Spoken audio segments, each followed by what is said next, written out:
Chapter 11, Coming Home. "You can't live anymore," Jim Hunter said sadly to his family. "But I hope her incredible journey ends quickly and painlessly." For the next week, Longridge's phone stopped ringing incessantly. Some news was hard to believe. Some things were hopeful. Longridge listened to her patiently. "Men and women and children alike have seen cats and dogs on the street," Longridge said wearily to Jim Hunter over the phone. "Is ringing?" "Yes, but they're all trying to be kind and friendly," said Jim Hunter. "And some of them really saw our lovely pets. That call showed me I was right," Longridge told a friend. "The animals move west along the lines of my map. A little girl, Helvi Nurmi, took care of Dow. Then a man saw 2 dogs on Ironmouth Mountain, and the farmer saw an old white dog stealing him one of his chickens." Hearing that, Peter smiled for the first time. I could see Bodger enjoying the fight, but he knew the old dog was really dead. And Luther, Elizabeth was different from her brother. She was sure Dow was alive. "He'll be home soon," she told her family. "I don't think he's dead." "You'll see." But only Elizabeth had hope.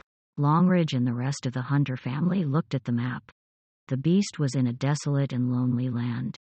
"You can't live anymore," Jim Hunter said sadly to his family. "But I hope her incredible journey ends quickly and painlessly." A few weeks later, Longridge visited Hunter again. People kept ringing bells for the animals, but it wasn't good news. Next Sunday was Peter's 12th birthday. "Let's all go to Lake Windigo for a short vacation," Longridge suggested to his family. "But Dow may come back after we leave," said Elizabeth. Longridge mapped Lake Windigo. "It's on the line I drew," he told her. Elizabeth hopefully agreed. So they headed to Lake Windigo to spend the night in a hunter's little hut. It was almost winter and the lake was cold.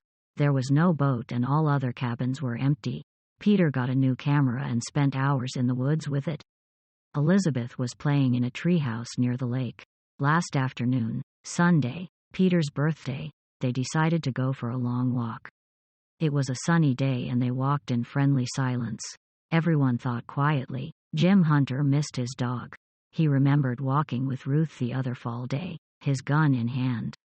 And he remembered hunting in the lake with Lewis and waiting patiently in the boat for hours.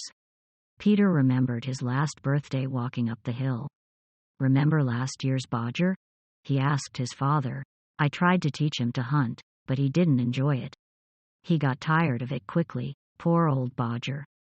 Peter suddenly felt so lonely that he began to cry quietly. But he didn't want his family to see it, so he quickly picked up a camera. They sat for a long time on a rock on top of a hill. It was very quiet. One bird sang and another ate the cookie. Everyone was quiet and absorbed in their own thoughts.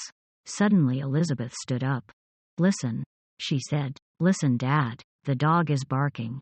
Everyone listened, but no one heard anything. "You imagine things," said her mother. "Or maybe it was another animal. We have to go home now." Wait.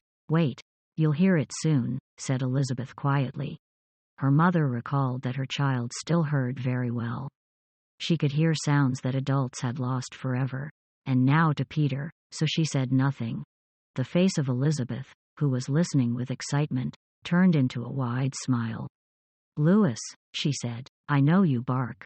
"Don't do that, Liz," said her father. That is, Peter also thought he heard something.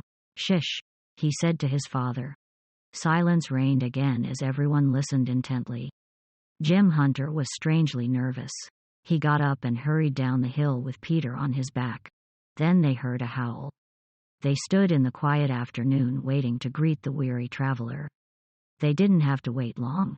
A small body with a chocolate-colored tail ran through the trees on a high slope. With a shout of welcome, the Siamese jumped from the last 2 meters and landed at their feet.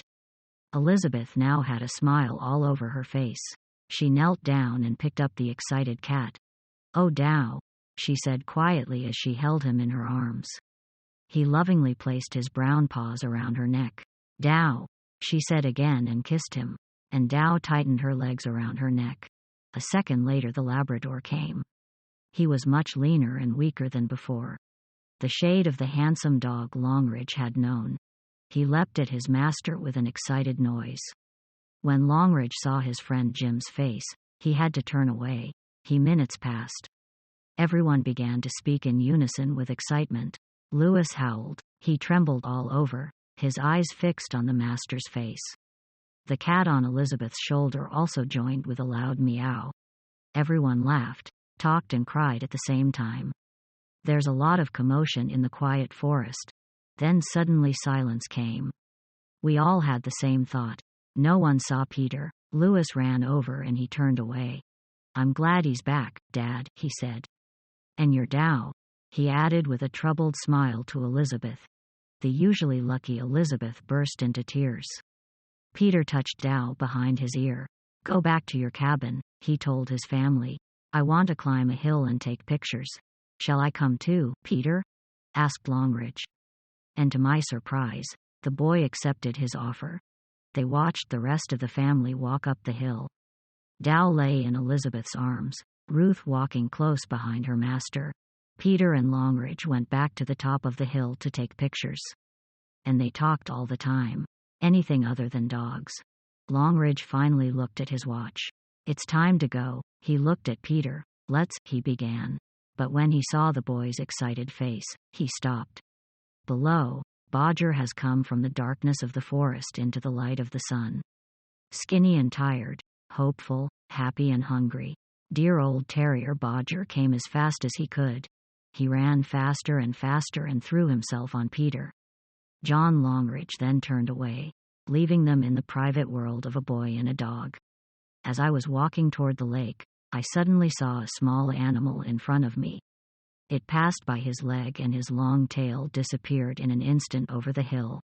It was Dow who returned to his old friend. Together they have completed a wonderful journey.